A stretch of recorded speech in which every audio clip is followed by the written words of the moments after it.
কি করছেন ভাবি? এই যে দেখতে পাচ্ছ না, এই যে মাছের আঁশ তুলছি। ও, বলো তো কি মাছ এটা, চিনতে পারছো? এটা ইলিশ মাছ, ইলিশ মাছ কি বাংলাদেশের? জাতীয় মাছ। এই যে আগে মাছের আঁশগুলো তুলে নিই।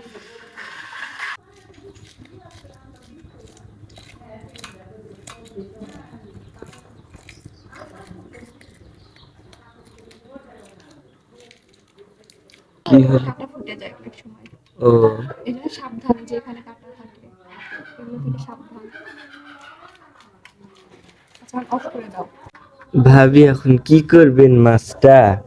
এই যে এখন তোমার ইয়ে করবো, আঁশগুলো ছুটালাম তো, ও, এখন আঁশগুলো আগে এভাবে ইয়ে করে নিই, পরিষ্কার করে নিই, দেন তারপরে হচ্ছে মাছটা করি। মানে চাকাতে পারে মাথা দিয়ে কত থেকে ওই তো এইটুকু, একটু মাছ একটু থাকলেও ডিশানিত হবে। খাবে কি মাথা খারাপ যেন কিছু দেখে ইয়ে করে ও আচ্ছা, কার ফোনে দিয়েছে আমাদের হুম। কথা বলতে শুনতে পাচ্ছে। এবার নেট দেখা দিল দেখো তো এর মধ্যে যে একটু সত্যি করে এই যে এখানে এখানে কাটলে মাছটা একটা যদি চা করতে যাও বড় হবে। আর তুমি যে এইভাবে একটা করলে এত সময় নেট থামো দেখে হাতটা নাও, লেজটা এই যে এত পর্যন্ত কাটে নাও, যে লেজটা আর এটা এতটুকু করে করলে একটু সরাসরি করে ছোট ছোট পিস হবে। ও আর যদি একটাই পিস করতে যাও মধ্যে দিয়ে খুব বড় লটকটে চাকা হবে। এতটুকু কাটবো দেখি অথচ কেন্দ্রতে এরকম লেজ থাকে যে এরকম কাটো। নাকি? তো এখানে আমি এখানে আরেকটা কাট করা যাবে, হ্যাঁ আরেকটা করা যাবে।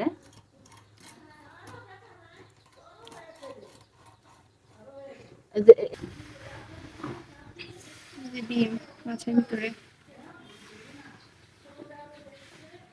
সবজিটা বেগুন দিয়ে আলু দিয়ে টমেটো দিয়ে করবা নাকি? ওই যে বেগুন গুলো আছে বেগুন দিয়ে আলু দিয়ে টমেটো দিয়ে করবা নাকি? আগে একটা কাটে দেখি কি হচ্ছে। দেখুন এই পিস গুলো একটু ছোট ছোট করে ওইটুকু সরাসরি করে করো। এগুলো হ্যাঁ হ্যাঁ তাহলে একটা লটপটে চাকা হলো না, খারাপ লাগছে। নেজের দিকে আরেকটা মহিলা দেওয়া যাবে না দিলে হয়। আচ্ছা দেখছি তাহলে।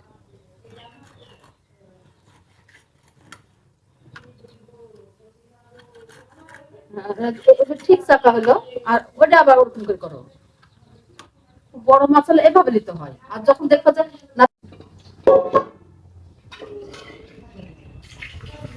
কলা থাকলে কলা দিয়ে রান্না ভালো, ডিম আছে না? হ্যাঁ ডিম আছে তো। যেমন করে তুমি ডিম ডিম করে কাটো